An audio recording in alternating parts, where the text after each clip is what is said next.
Welcome Ratio Scale Modeling. This is part 13 of AMT's Star Trek USS Enterprise, and it's the Constellation class Enterprise, so the original. Now, I'm building this as a what-if project, so not really in the Star Trek colours or anything like that. If you've been following this build, you'll know what I'm talking about. If you haven't been following it, just go back on the later ones, then you'll understand what's going on. So in part 13, I'm going to be doing the main assembly. So putting the warp nacelles on and connecting the saucer section to the secondary hull. So let's jump into this and see how well I get on. The first job is to paint the deflector dish. Now I'm painting this in Revol Aquacolor 93 copper. Traditionally it should be a sort of gold colour, but I don't like the gold colour for the deflector dish. I prefer the copper. Next I'm painting the stand. Now this colour is the original red that I made up I was going to use for the tartan, which I decided to discard, but I used it for the stand. And I actually think this red is quite a nice red colour. It would be very good for hulls of ships. When in the bottom of the hull has that red rusty colour. So I'm going to keep this batch. Next I'm painting the intercoolers and reactors, and that's Revol Aquacolor 91 steel. I'm using for these. So it's the steel colour for all the auxiliary parts around the model itself. Now I can move on to the main assembly. So what I'm doing here is I'm taking off any of the excess paint from the connection points, just scraping it off with a hobby knife. Needless to say, I have to be careful that I don't nick the wire while I'm doing this. I'm then cutting off the excess wire because obviously I don't need that much wire. That was only just for ease of use when I was testing the lights as I go along, and then I'm removing the sheath from the wire to expose the wire itself. If you're doing it the way I do, just be extremely careful because you are using a sharp knife and you don't want to cut your fingers. And once the wires are exposed, it's time to do a light test.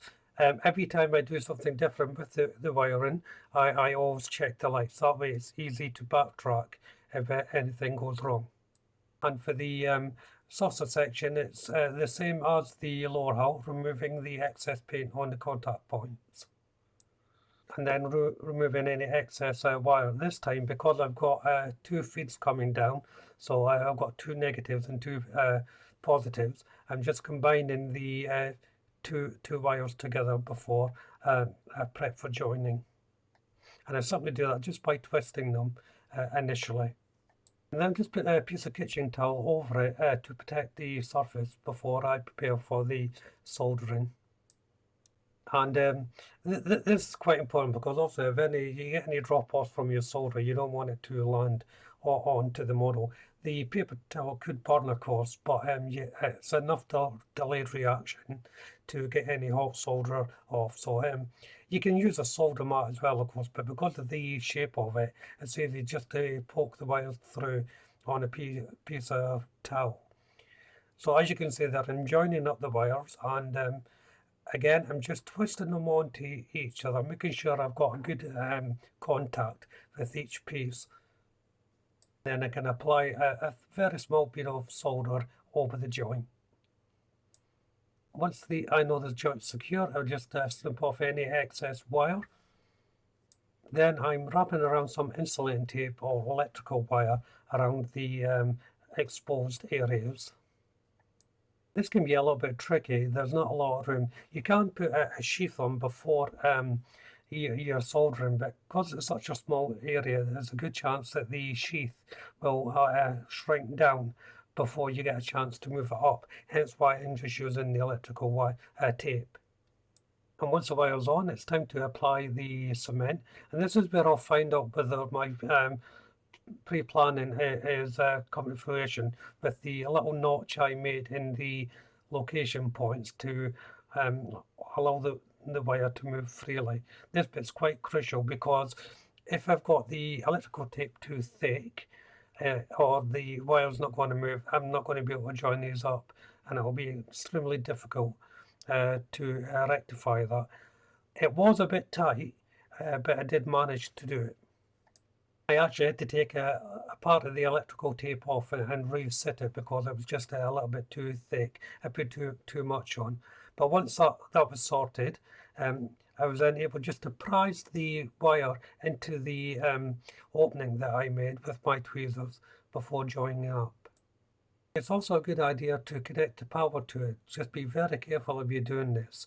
And the reason why I do this is if I've managed to nick the wire or disturb the current at all, I can stop what I'm doing and try and repair it.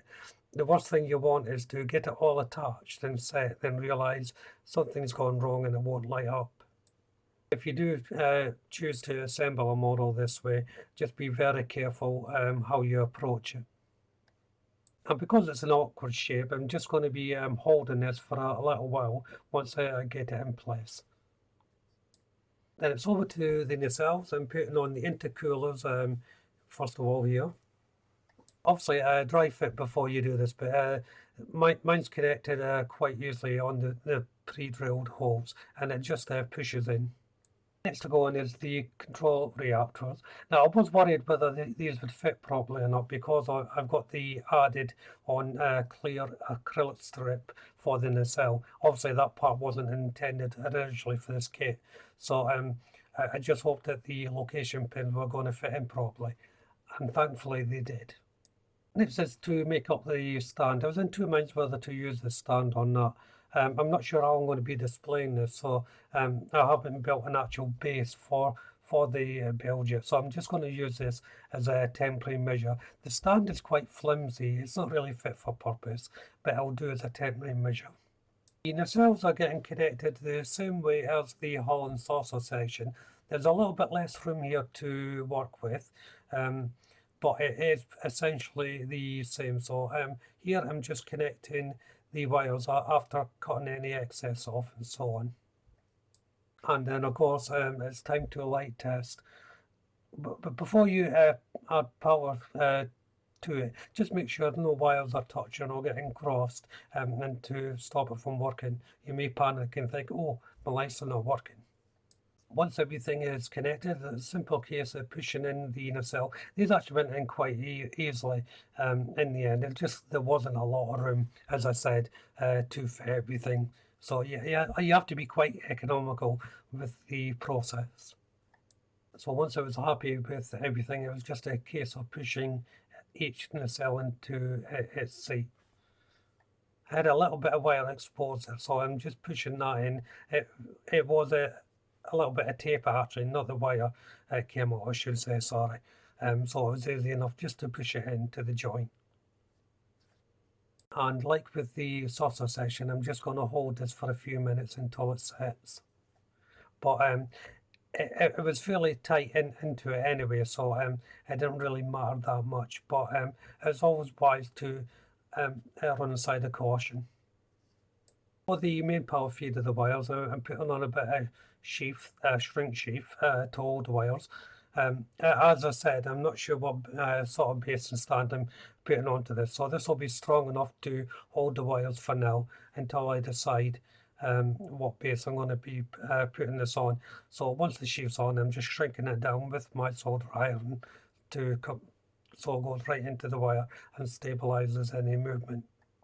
Now that everything is set, I'm just going around the model, touching up any paintwork that needs to be doing. This little part here, I'm using Rebel Acrylic 91 steel once more just to highlight certain areas. Then everything is getting a coat of varnish, so I'm using the Pledge Clear Polish for the varnish. And this is where I'll end part 13.